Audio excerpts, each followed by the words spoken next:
Hello everyone, welcome back to my channel. मी रुद्राणी OCMच्या आणखीन एका न्यू व्हिडिओमध्ये तुमच्या सगळ्यांचं स्वागत करते.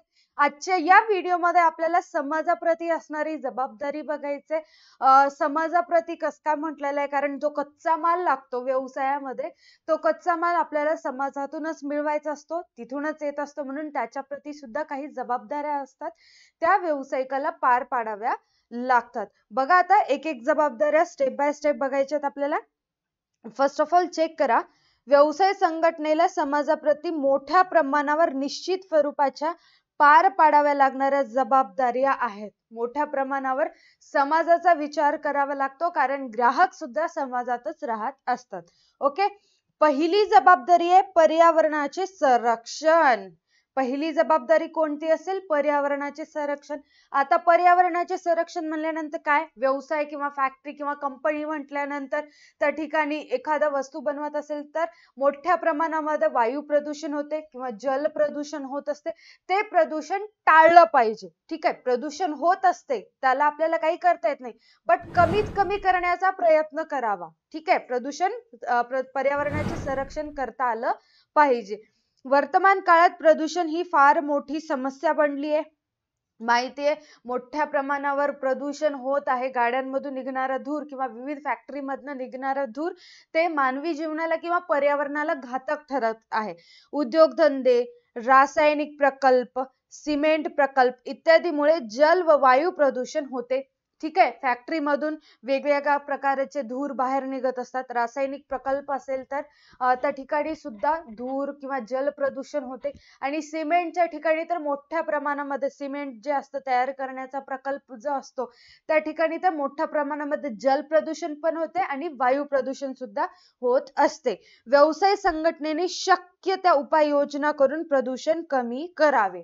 काहीही करा, प्रदूषण होते आम्हाला मान्य आहे, बट ते प्रदूषण कमी करण्याचा प्रयत्न व्यवसाय संघटनेने करावा, एवढंच आहे. ठीक आहे, प्रदूषण केलं तर हरकत नाही, बट ते प्रदूषण लिमिटेड असावं, कमीत कमी करण्याचा प्रयत्न त्या ठिकाणी करावा लागेल. ठीक आहे, सेकंड जो आहे चेक करा आता, संसाधनांचा पर्याप्त वापर किंवा संसाधनांचा जास्तीत जास्त चांगला वापर. आता जे काही संसाधन आहेत समाजातून घेतो आपण, जो काही कच्चा माल असेल त्याचा योग्य वापर केला पाहिजे. का योग्य वापर केला पाहिजे? कारण जे संसाधने आपण वापरतोय ती संसाधने दुर्मिळ आहेत.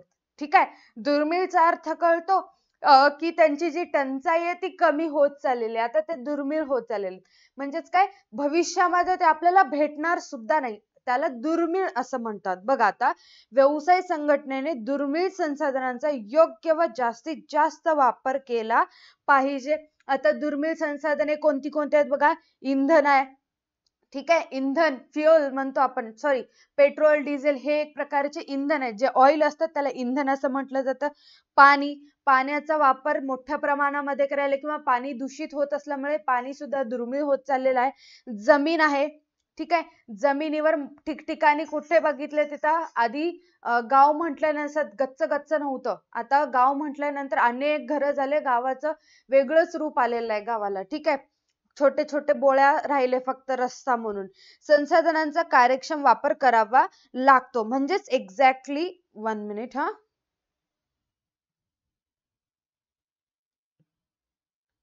येस, हा, एक्झॅक्टली काय सांगितलंय बघा. आता संसाधनांचा वापर मध्ये ही जे आपण निसर्गाकडून काही गोष्टी घेत असतो त्या वस्तू दुर्मिळ आहेत. फ्युएल म्हणा, ठीक आहे, कोल म्हणजे दगडी कोळसा, फ्युएल म्हणजे पेट्रोल वगैरे त्यांचा समावेश होतो. नॅचरल गॅस, या सर्व ज्या गोष्टी आहेत ते आता कमी कमी होत चाललेल्या आहेत, म्हणून त्यांचा पाहिजे ते आणि योग्य वापर केला पाहिजे, त्यांचा अपव्यय करता कामा नये. संसाधनांचा जास्तीत जास्त आणि पर्याप्त वापर करावा. कस काय म्हटलेलं आहे? जर कितीही आहे, दुर्मिळ वस्तू आहे, आपल्याला काही कधी कमी पडणार नाही दुर्मिळ वस्तू, असं माइंडसेट ठेवून केलं तर भविष्यामध्ये दुर्मिळ वस्तू कमी होऊ शकतात. मग याच्याशिवाय आपल्याला पुढे जावं लागेल. सो आता आहे आपल्याकडे बऱ्याच क्वांटिटीमध्ये दुर्मिळ वस्तू उपलब्ध आहेत, सो त्याचा पाहिजे तेवढाच पर्याप्त वापर करणे गरजेचं असते आणि योग्य ठिकाणी वापर करणे हे सुद्धा मॅटर करतं. ठीक आहे, अरे यार 1 मिनिट हा. इकॉनॉमिक्सचं काऊन येतंय मध्येच? येस, आता येणार नाही. ओके, हा समजलं. थर्ड वन चेक करा आता. दुर्मिळ घटकांसाठी आरक्षण. दुर्बल घटकांसाठी आरक्षण. आता समाज म्हटल्यानंतर समाजाबद्दलच विचार करायचा, एवढं लक्षात ठेवा. ओके, दुर्बल घटक म्हणजेच काय? ज्यांना आजपर्यंत त्या लोकांचा विकास झाला नाही, कुठल्याच बाबतीत त्यांचा विकास झाला नाही, सरकार आणखीन त्यांच्यापर्यंत पोहोचली नाहीये किंवा त्यांना कोणी मदत करत नाहीये, खूप हालातीची परिस्थिती, त्याला दुर्बल घटक असे म्हणतात. तर त्या घटकांसाठी आरक्षण असतं, रिझर्वेशन असतं. माहितीये तुम्हाला मी कशाबद्दल बोलायले?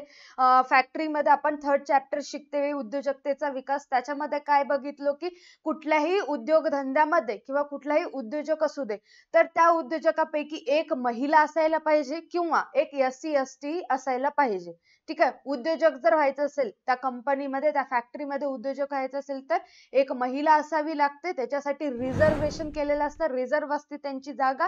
आणि दुसरं काय असते? SC ST, हे झाले दुर्बल घटक. ओके, तर त्यांच्या विकासासाठी व्यावसायिकाने काहीतरी करायला पाहिजे, हातभार लावायला पाहिजे, त्यांना त्या घटकातील लोकांना विविध सुविधा पुरवल्या पाहिजे. ठीक आहे, किंवा असंही होऊ शकतं की ते जे दुर्बल घटक आहेत SC ST, most of time तर SC ST असं वापरलं जातं, आता सध्या त्या नाही आहेत, बट असं म्हटलं जातं की SC ST जे आहेत त्यांच्यासाठी व्यवसायामध्ये एक जागा राखीव ठेवली पाहिजे. ॲज अ व्यावसायिक त्यांना सुद्धा व्यवसाय करण्याची संधी दिली पाहिजे. बघा, समाजातील आर्थिकदृष्ट्या दुर्बल घटकांच्या उन्नतीसाठी व्यवसायामध्ये काही जागा राखीव ठेवाव्या अशी व्यवसायाकडून अपेक्षा असते.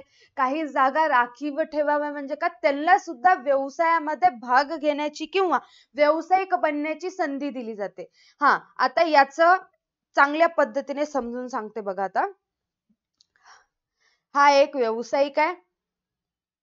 ठीक आहे, याच्या व्यतिरिक्त त्या व्यवसायामध्ये महिला उद्योजक असावी लागते किंवा महिला व्यावसायिक असावी लागते किंवा रिझर्व असतात, यांच्या जागा कोणीही घेऊ शकत नाहीत, कंपल्सरी पाहिजेत. जसं बघू शकतो आपण रिलायन्स इंडस्ट्री, त्याच्यामध्ये बोर्ड ऑफ डायरेक्टर मध्ये नीता अंबानीचा सुद्धा समावेश आहे.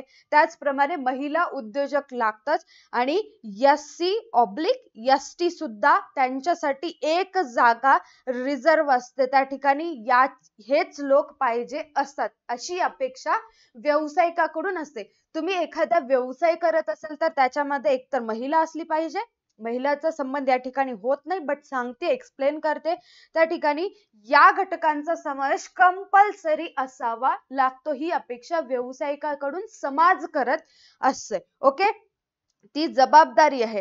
अशा लोकांना व्यवसायाकडून वेळोवेळी आर्थिक व इतर मदतीची अपेक्षा असते. त्यांना रोजगार पुरवणे किंवा त्यांना ॲज अ व्यावसायिक म्हणून व्यवसायामध्ये घेणं इत्यादी गोष्टी दुर्बल घटकांसाठी आरक्षण मध्ये येतात. आरक्षण म्हणजेच काय? रिझर्वेशन करून ठेवलेलं असतं.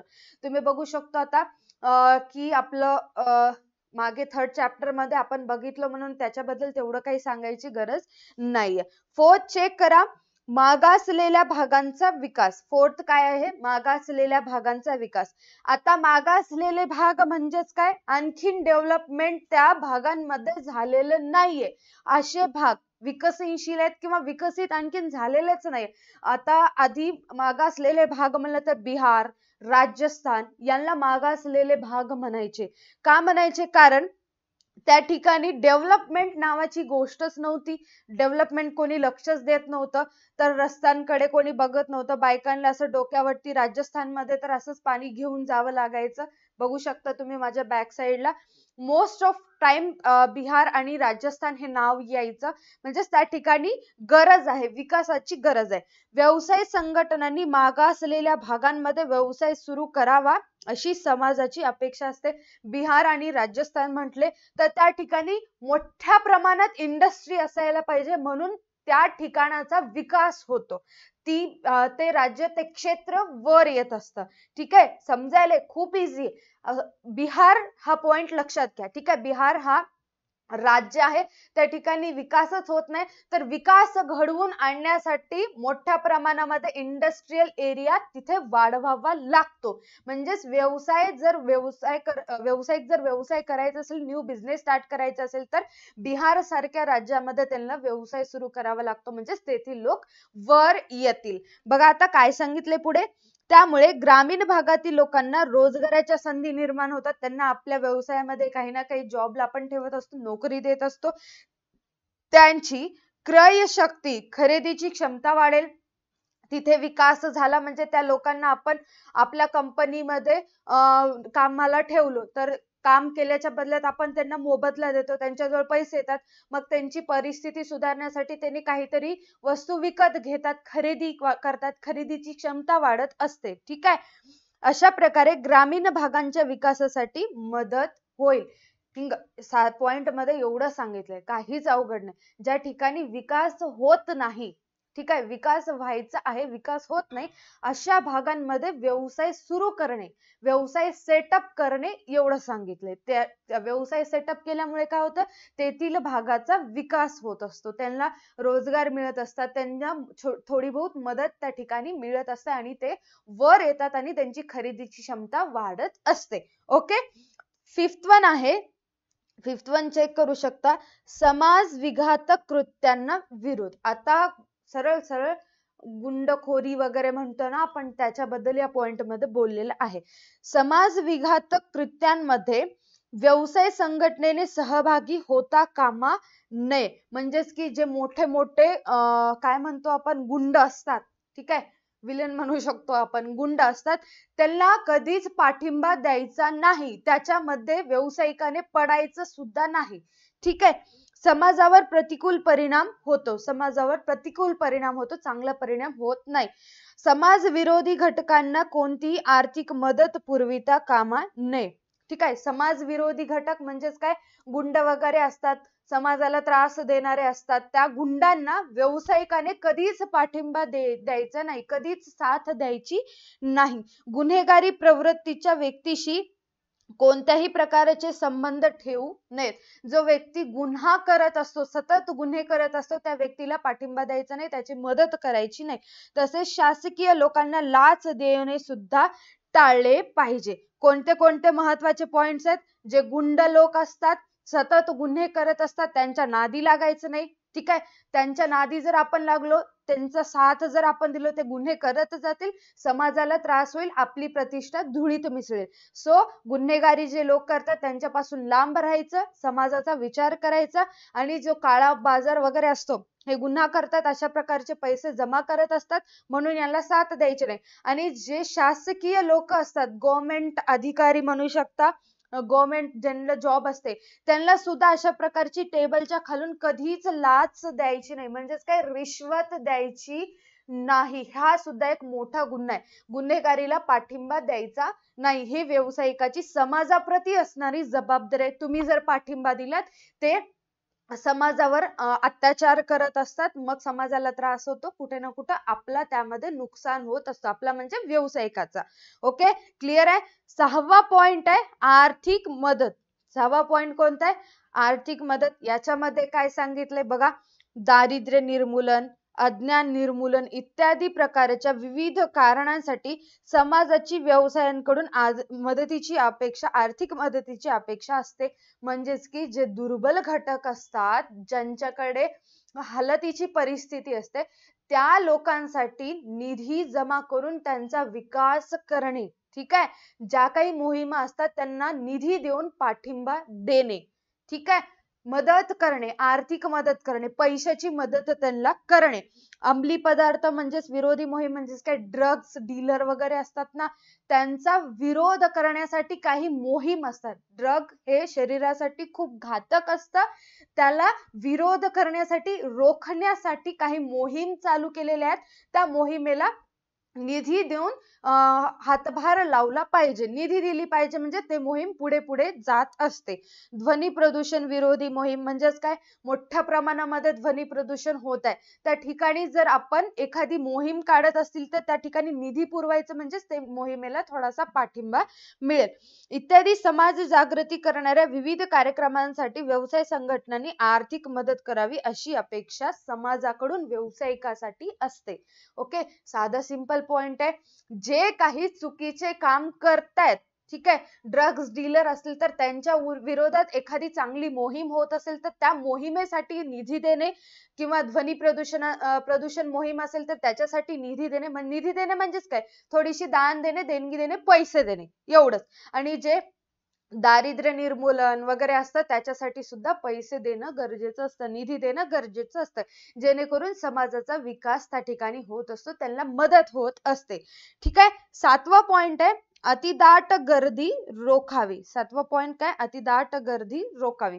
बघा, व्यवसाय शहरामध्ये उद्योगांचे होणारे केंद्रीयकरण टाळून विविध ठिकाणी किंवा भागांमध्ये ते विखुरले गेले पाहिजे. आता याचं म्हणणं काय, तुम्ही शहरामध्येच फॅक्टरी बसवताय, इंडस्ट्रियल एरिया तुम्ही शहरामध्येच बनवलात, हे चुकीचं आहे. तुम्ही जे फॅक्टरी तुम्ही बसवताय किंवा एखादा नवीन व्यवसाय सेटअप करणार असेल तर ते विविध भागांमध्ये असलं पाहिजे. सगळेजण शहराकडेच लक्ष देत आहे, हे पॉइंट ऑफ व्ह्यू चुकीचे आहे असं म्हटलेलं आहे. उद्योगधंद्यांची स्थापना प्रामुख्याने औद्योगिक क्षेत्रामध्येच केली पाहिजे, म्हणजेच की जे रिजनल एरिया राहतात, गावाच्या बाहेर, अशा ठिकाणी इंडस्ट्रियल एरियामध्ये फॅक्टरीचं सेटअप केलं पाहिजे. रहिवासी भागावर होणारे प्रतिकूल परिणाम त्यांनी टाळले पाहिजेत. ठीक आहे, तुम्ही गावाच्या बाहेर करा, बट त्या ठिकाणी 2-3 फॅक्टरी वसलेले पाहिजे, इंडस्ट्रियल एरिया पाहिजे. याचं बेस्ट एक्झाम्पल सांगते. आम्ही जिथे राहते तिथे MIDC म्हणून एक एरिया आहे. ठीक आहे, जे देगलूरमध्ये राहणारे विद्यार्थी आहेत त्यांना चांगलं समजत असेल, MIDC म्हणून एरिया आहे, ते शहराच्या पण बाजूला, शहर आणि गावाच्या मध्ये आहे. ठीक आहे, आजूबाजूला गाव पण आहे आणि शहर पण आहे. त्या ठिकाणी टोटल फॅक्टऱ्या वसलेले आहेत. ठीक आहे, ते आहे इंडस्ट्रियल एरिया, औद्योगिक क्षेत्र आहे. त्या क्षेत्रामध्ये सगळे फॅक्टरी वसलेले आहेत, जेणेकरून गावामधील लोकांना, गावामध्ये राहणाऱ्या रहिवाशाला पण प्रॉब्लेम होणार नाही आणि शहराकडे सुद्धा त्यांचा जास्त कल येणार नाही. तिथले लोक पण त्या ठिकाणी नोकरी करू शकतात. ओके, अतिदाट गर्दी रोखावी कशासाठी म्हणाले, सगळेजण शहरामध्ये व्यवसाय करू लागले, फॅक्टरीचं सेटअप जर शहरामध्येच करू लागले तर अवघड आहे. वेगवेगळ्या ठिकाणी व्यवसाय केला पाहिजे, जेणेकरून त्या ठिकाणी राहणाऱ्या लोकांचा विकास होईल. कसा विकास होईल, त्यांना रोजगाराच्या संधी वगैरे त्या ठिकाणी उपलब्ध होतील, म्हणून असं म्हटलेलं आहे. ओके, लास्ट आहे रोजगार निर्मिती. लास्ट काय आहे, रोजगार निर्मिती. व्यवसायाने समाजातील सर्व घटकांच्यासाठी मोठ्या प्रमाणावर रोजगाराच्या संधी उपलब्ध केल्या पाहिजेत. म्हणजेच की फॅक्टरीज जर सेटअप करत असाल तर तिथल्याच परिसरात राहणाऱ्या लोकांना कामाला घ्यायला पाहिजे. विस्तार व विकेंद्रीकरणाच्या कार्यक्रमाद्वारे ते शक्य आहे. विस्तार म्हणजेच काय, पूर्ण सगळीकडे पसरणे. ठीक आहे, एक्सपांड होणे, त्याला विस्तार असे म्हणतात. विकेंद्रीकरण म्हणजेच काय, एकच फॅक्टरी नसता, किंवा फॅक्टरी विकेंद्रीकरण म्हणजेच काय, व्यवसाय मालक आहे बट त्याच्या हाताखाली काम करणारे जे काही लोक असतात ते सुद्धा निर्णय घेऊ शकतात. ठीक आहे, सगळ्या एकावरच डिपेंड न राहता खूप सारे लोक आहेत, मिळून काम करतात, त्याला विकेंद्रीकरण असं म्हटलं जातं. ठीक आहे, अशा प्रयत्नामुळे समाजातील बेकारीचे प्रश्न, दारिद्र्याचा प्रश्न सोडवण्यास मदत होईल. आता बेकारीचा प्रश्न म्हणजेच काय, भारत म्हणलं की बेरोजगार देश असं म्हणायचे. सो व्यावसायिकाने यामध्ये पुढाकार जर घेतला तर बेरोजगार कोणी राहणार नाही, सगळ्यांना रोजगार मिळेल. रोजगाराच्या संधी व्यावसायिक इंडस्ट्रियल एरिया मार्फत निर्माण होऊ शकते. दारिद्र्य सुद्धा, जे इंडियाचं दारिद्र्य आहे ते पूर्णपणे कमी होण्यास मदत होते. त्यासाठी व्यावसायिक पुढे येणं गरजेचं असतं, समाजाचा विचार करणं गरजेचं असतं.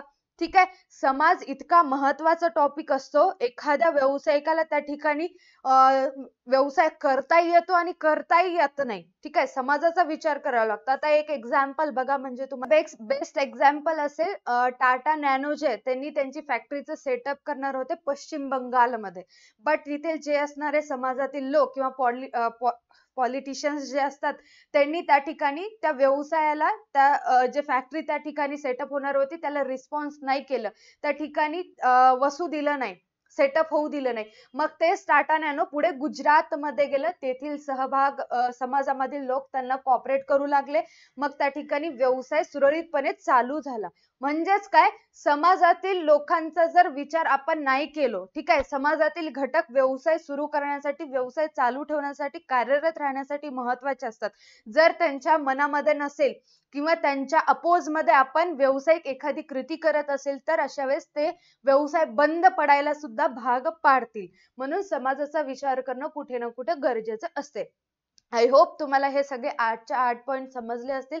जर या व्हिडिओमध्ये काही डाऊट असेल तर डाऊट कमेंट सेक्शन मध्ये कमेंट करू शकता आणि या व्हिडिओला लाईक करायचं, चॅनलला सबस्क्राईब करायचंय. त्याचबरोबर आपलं CPL सीझन 1 स्टार्ट झालेलं आहे. काल इकॉनॉमिक्सचं झालं होतं, CPLचा फर्स्ट व्हिडिओ, आणि त्याचबरोबर आज OCM असेल. आय होप तुम्ही सगळेजण लाईव्ह येऊन पटापट मी जे क्वेश्चन विचारणार आहे त्याचे आन्सर करताल. भेटूयात आज संध्याकाळी असणाऱ्या CPL पार्ट 2 मध्ये, सॉरी CPL सेकंड डे मध्ये. ओके, आजच्या व्हिडिओसाठी tata bye bye, take care, stay connected.